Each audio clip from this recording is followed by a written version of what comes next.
Ka Voice of the People's Party kala pentip bahkan penyat batch Khmat ya ka Jingïakhih syong kelan mengor haka khat khandai teri ukula lengkot arja arpusau bandawa na ka sarkar jela ban thung kambiang ya ki laingot ki officer ka Meghalaya lokayukta. Haswa kane namar ka jingdon jong menteri ubadai khmi ikatanat kampo yeng ka sarkar India Amit Shah ubanya don benta ha ka 71st plenary session jong ka North Eastern Council haka khat khandai teri ukula lengkot arja arpusau ka Deputy Commissioner jong ka East Khasiels District haka khat pra teri ukula lengkot arja arpusau kala phat ka jingtho shauba Arden M Basayo Moj u President but shau Dr. Ricky AJ Singkon u General Secretary ka Voice of the People's Party ban Kyrwoh na ka Pynlong ya ka Jingïakhih syong kelan mengor hak Khmat ka Secretariat. Kumban syukurau baka VPP kala penbana ban Pynlong daga Jingïakhih syong kelan mengor hak Khmat jaga main secretariat haka khat khandai teri ukala lengkot arja arpusau na duo ka sipau bejemen Snep hadu sau shiteng nok pai sngi namar ka jingkuman jaga sarkar MDA2 kabla lam Khmat dau konrat ki sangma ban penrung kambiang yaki officer ka Meghalaya lokayukta kumbala dawa.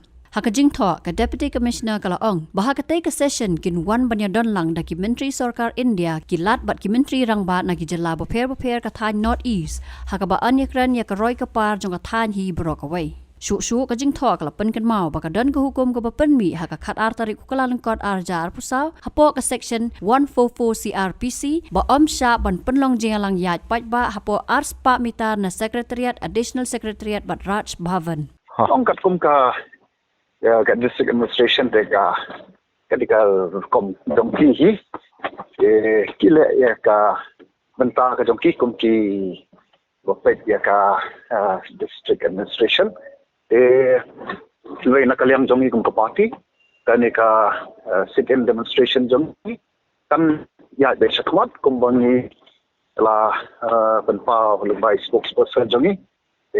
kan ya be Khmat kata